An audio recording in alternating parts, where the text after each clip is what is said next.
My name is Raül Romeva. I am an MEP from Catalonia representing Iniciativa per Catalunya-Verds. I am currently one of the vice chairs of the Greens IFE group, and since I am member of these institutions, I was elected in 2004, that means 8 years ago. One of the battles that we have been doing so far has been the recognition of the Catalan, among other non-official languages, as a normal language of use in the European institutions and particularly in the European Parliament. This is why we understand that this is a topic that needs to be discussed and can be solved only with a very small and light political will showed by our colleagues. The European Union has a motto: united in diversity. Diversity is not only a question of people itself, of nations, it's also a question of languages. Languages are in fact the way that people use in order to communicate, but also in order to express what they are, what populations are, what groups are, and is a way of connecting with this wider idea that is the European Union. That's why it's so important to understand not only the languages as a way of expressing something in terms of words, in terms of sentences, but also of expressing something in terms of identity. This is why it's so important to understand that the multilingualism is in itself something that enriches the European Union project as such. It's not a problem. Obviously, if you have to think only in practical terms, we could always say that we need only 2, 3, even one language to communicate each other. Fine, that's fair enough, but that's not the reality where we live in. The reality explains very well that the people wants also to be recognized as part of a community, also a linguistic community that is well treated at the international arena and specifically at the European Union arena.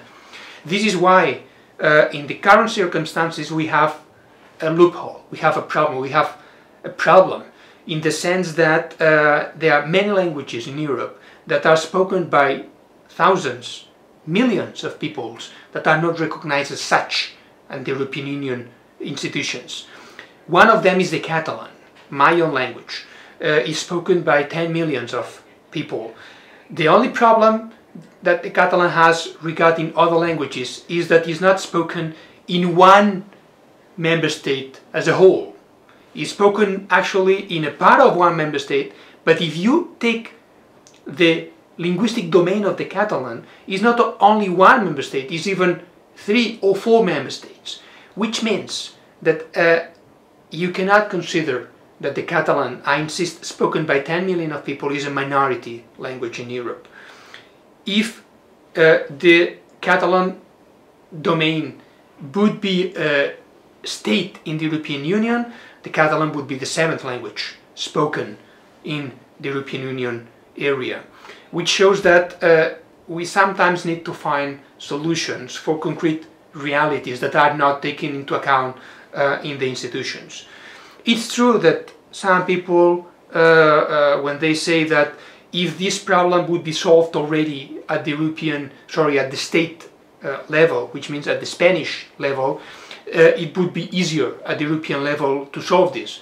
To put in a clear way, if we could speak in Catalan in the Congress or in the Senate in Spain, it would be easier to convince our colleagues in the European Parliament that the Catalan should be a language to be also normal at the level of the, for instance, interventions of the MEPs in the plenary.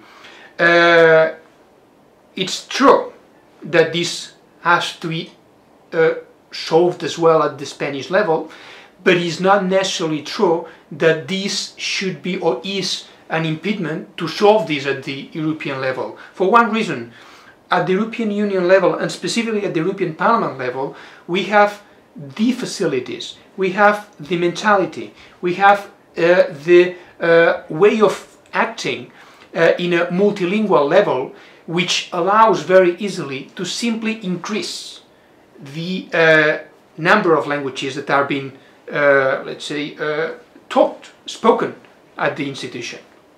And this is why, from long time ago, the Catalan spoken MEPs have joined in a demand.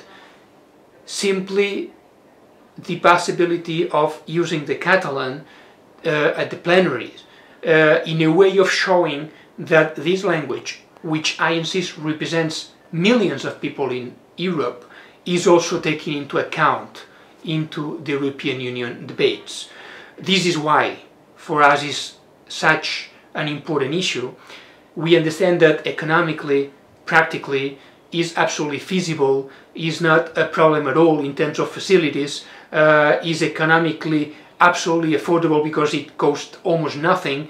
We have the technical capacity from the people, the interpreters that are in the booths can in a very easy manner to deal with that demand, which shows that actually at the end is simply a question of political will.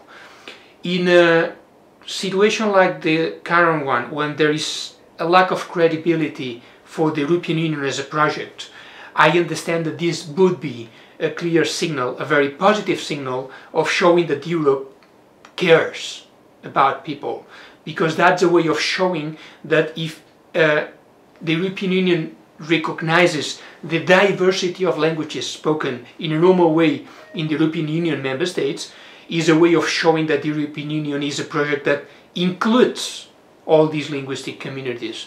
The other way around, the fact that this is an issue that is not solved shows that there is a loophole there that separates, that makes a lot of people feel alone or feel even isolated in this project that is the European Union, which shows for us the importance of the topic.